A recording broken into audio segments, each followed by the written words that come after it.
Saudi আরবের রিয়াদে ভয়াবহ অগ্নিকাণ্ডে ১৬ বাংলাদেশি শ্রমিকের মৃত্যুর ঘটনায় শোকের ছায়া নেমে এসেছে স্বজনদের মাঝে।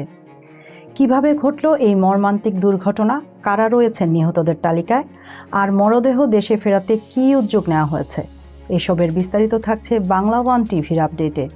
সঙ্গে আছি আমি সুস্মিতা চৌধুরী। সৌদি আরবের রাজধানী রিয়াদে ভয়াবহ অগ্নিকাণ্ডে প্রাণ হারিয়েছেন ১৬ বাংলাদেশি শ্রমিক।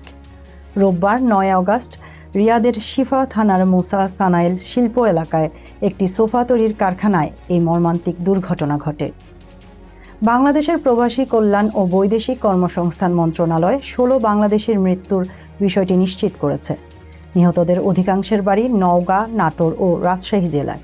স্থানীয় সময় দুপুরের দিকে কারখানাটিতে আগুনের সূত্রপাত হয়।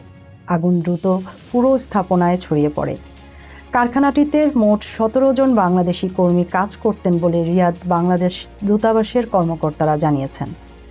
ঘটনার সময় একজন কর্মী হাবিবুর রহমান বাইরে থাকায় প্রাণে বেঁচে যান। তিনি চুল কাটাতে সেলুনে গিয়েছিলেন।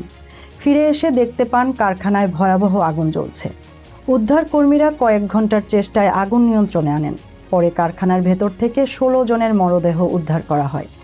প্রকাশিত তথ্যে বলা হয়েছে, কয়েকজন আগুনে দগ্ধ হয়ে এবং অন্যরা বিষাক্ত ধোঁয়ায় শ্বাসরুদ্ধ হয়ে মারা যান। আগুনে মরদেহের পরিচয় শনাক্ত করতেও জটিলতা তৈরি হয়েছে।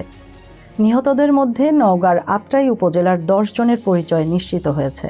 তারা হলেন মোহাম্মদ কলি, লুৎফর জান্দার, রুবেল, সাগর, মাজিদুল, শুভ, সুমন, জালাল এবং মোহাম্মদ ফরিদ শেখ। তাদের বেশিরভাগের বয়স ২৫ থেকে ৩৫ বছরের মধ্যে বলে জানিয়েছে স্থানীয় প্রশাসন। এদিকে নাটোরের নলডাঙ্গা উপজেলার ৩ জনের পরিচয়ও নিশ্চিত করা হয়েছে। তারা হলেন সাব্বির হোসেন শুভ, শামীম হোসেন এবং রাবিউল আওয়াল হৃদয়। বাকি নিহতদের পরিচয় শনাক্তের প্রক্রিয়া চলছে। ঘটনার খবর পেয়ে রিয়াদে বাংলাদেশ দূতাবাসের কর্মকর্তারা দ্রুত ঘটনাস্থলে যান। সৌদি কর্তৃপক্ষের সঙ্গে সমন্বয় করে মরদেহ শনাক্তকরণ ও প্রয়োজনীয় আনুষ্ঠানিকতা সম্পন্ন করার কাজ চলছে।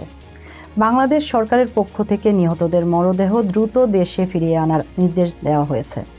একই সঙ্গে ক্ষতিগ্রস্ত পরিবারগুলোকে সরকারি সহায়তা ও ক্ষতিপূরণ দেওয়ার কথাও জানানো হয়েছে। পররাষ্ট্রমন্ত্রী খলিলুর রহমান এবং পররাষ্ট্র প্রতিমন্ত্রী শামা ওবায়েদ ইসলাম এই ঘটনায় গভীর শোক প্রকাশ করেছেন। তারা নিহতদের পরিবারের প্রতি সমবেদনা জানিয়ে সরকারের পক্ষ থেকে প্রয়োজনীয় সহায়তার আশ্বাস দিয়েছেন। এই দুর্ঘটনা আবারও সৌদি আরবে প্রবাসী বাংলাদেশি শ্রমিকদের কর্মস্থলের নিরাপত্তা নিয়ে প্রশ্ন তুলেছে। বিশেষ করে কারখানায় অগ্নি নিরাপত্তা ব্যবস্থা, জরুরি বহির্গমনের সুযোগ এবং বিপদের সময় শ্রমিকদের দ্রুত বের করে আনার ব্যবস্থা কতটা কার্যকর ছিল তা এখন গুরুত্বপূর্ণ বিষয়। জীবিকার তাগিদে পরিবার পরিজন ছেড়ে সৌদি আরবে পাড়ি জমিয়েছিলেন এসব বাংলাদেশি। পরিবারের আর্থিক সচ্ছলতার স্বপ্ন নিয়ে কাজ করতে গিয়েই এখন তাদের ফিরতে হচ্ছে নিথর দেহ নিয়ে। এখন স্বজনদের অপেক্ষা প্রিয়জনের মরদেহ দেশে ফেরার পাশাপাশি দুর্ঘটনার প্রকৃত কারণ এবং কারখানাটির নিরাপত্তা ব্যবস্থায় কোনো গাফলতি ছিল কিনা সেটিও তদন্তের মাধ্যমে স্পষ্ট হওয়ার অপেক্ষায় রয়েছে।